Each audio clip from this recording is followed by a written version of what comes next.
If you stress over what your first video would be, but you know and understand that what it is good, and you know that your second video is good too, and your third and your fourth and so on, then your first video, whatever the content is, it wouldn't matter because you know that all of your content is good content. Yeah, got style, yeah, you're not inferior.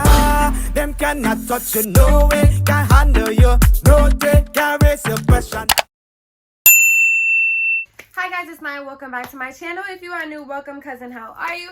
Here on my channel, I give you guys YouTube tips and tricks. I do my hair when I feel cute, and I do a bunch of other stuff that you guys probably do not care about. So in today's video, I would just be explaining to you guys the do's and don'ts of this YouTube thing. So if that's something that you guys would be interested in, then just go ahead and keep on watching. Also, if you guys want more YouTube related content, please give this video a thumbs up and comment on the videos that you guys would like to see so that I can get an idea.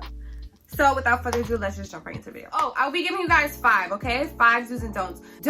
Do not have a long intro. By a long intro, I mean anything over than 15 seconds, 1.5 is enough. I see a lot of people have like a whole 30-second intro, a whole minute intro, a whole 45-second intro. We don't want long intros. A couple things can happen. I do this a lot. Like if you have a long intro, either I'm going to click off of your video or I'm going to tap forward. Both of those things are bad. One, if someone taps forward through your video, I don't know if that messes with your video retention, but you want people to sit still through your whole video. Like I don't want no interruptions. I don't want YouTube to know that you're distracted in any way. And number 2, if they click off of it, you just lost a potential subscriber. You want to keep the audience's retention for as long as possible. Instead, have a shorter intro. Like I said, anything short and sweet will suffice. 10 seconds, 15 seconds. I do not suggest anything longer than that because for people like me, okay? Also, it's not mandatory that you need a YouTube intro. I see a lot of people stressing over the fact that they do not have an intro, and you really don't need one. I mean, all it does is create a familiarity.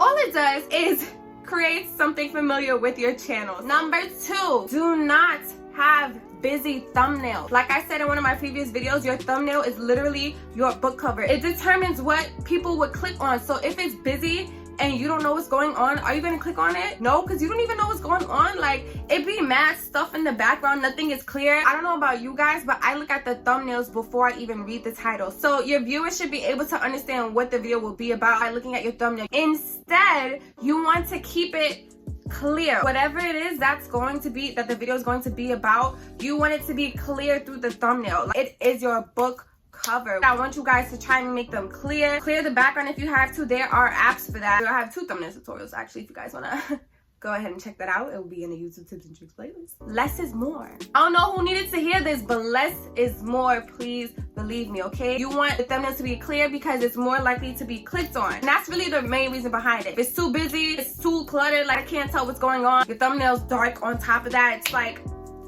but the person above you has a clear thumbnail. I know exactly what they're going to be talking about just by looking at the thumbnail. It's not busy at all. It's got, short, simple, and sweet. I'm going to click on that one. And other people, there are thousands of other people like me, so keep your thumbnail short and sweet. Less is more, okay? Number 3. See, a lot of you guys doing this. Do not abandon your description box. Please do not ever abandon your description box. Please don't ever leave it empty, okay? And please don't just put your social media and then post a video and go about your day. No, your description box is so very important. I do not think that you guys realize this. Instead, you need to fill it up as much as you can. Whatever you're going to be talking about in the video, put it in the description box. Whenever you fill your description box up, it's more likely to be showed up. And I tested this because you guys know how I put my brand in my description box, and my brand is Looks. And I tell you guys in the description box where I get my lashes and my lip gloss from, and only in the description box is Looks, and I tell you where. So now when you search up Looks on YouTube, all my videos showed up because that's what I wrote in the description box. So use that as an example. This is just for example purposes. Now suppose you're making a video on how to eat ice cream. Now suppose you're making a video on how to make ice cream, and you just write in your description box, in this video I tell you guys how to make ice cream.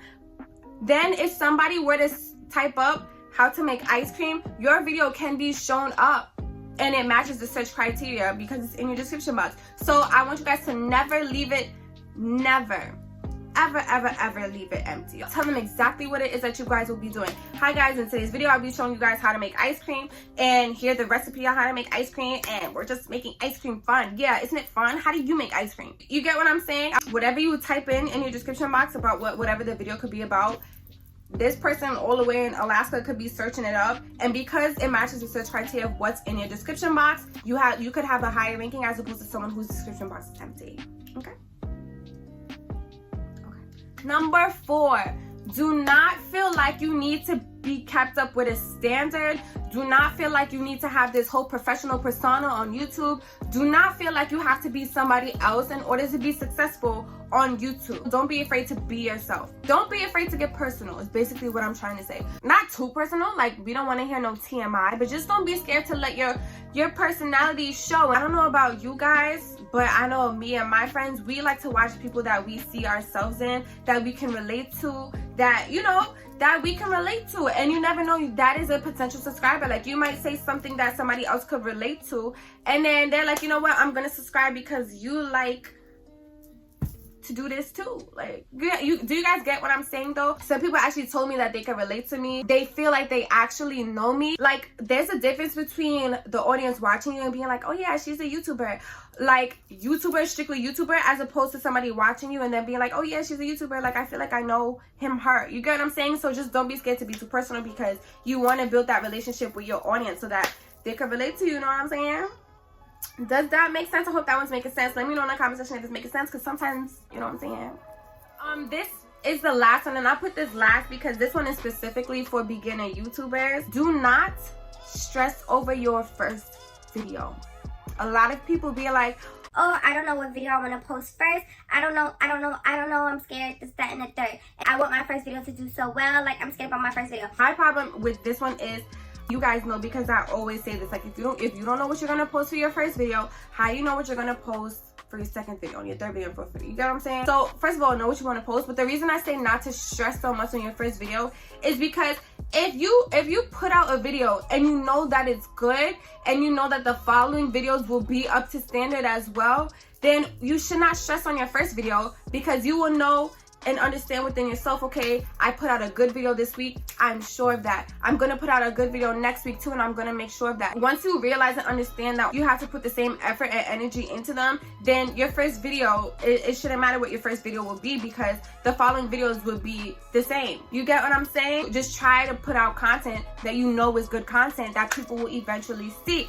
And that's that for my TED Talk. Thank you for coming. So let me know if this helped you guys, and let me know if you have any specific questions in the comment section down below. I'm here to answer all your YouTube related questions and all your whatever questions that you guys may or may not have. If you guys enjoyed this video, please give it a thumbs up. If you want more YouTube related content, give it a thumbs up as well, and comment on the videos that you guys would like to see. I have a whole entire YouTube tips and tricks playlist dedicated for YouTubers specifically. I have a lot of information over there, so go ahead and check it out. It will be in the description box as well. All right, that's it for today's video. Thank you guys so much for watching. Don't forget to like, comment, and subscribe. My Instagram is down below, and I'll see you guys in my next video. Bye. Mash up the place, girl, show them your attitude, girl. Love for your giving them. You make your own money, girl. You turn your own house key, girl. Never seen nothing quite like you, girl. Authentic, girl, copy, girl.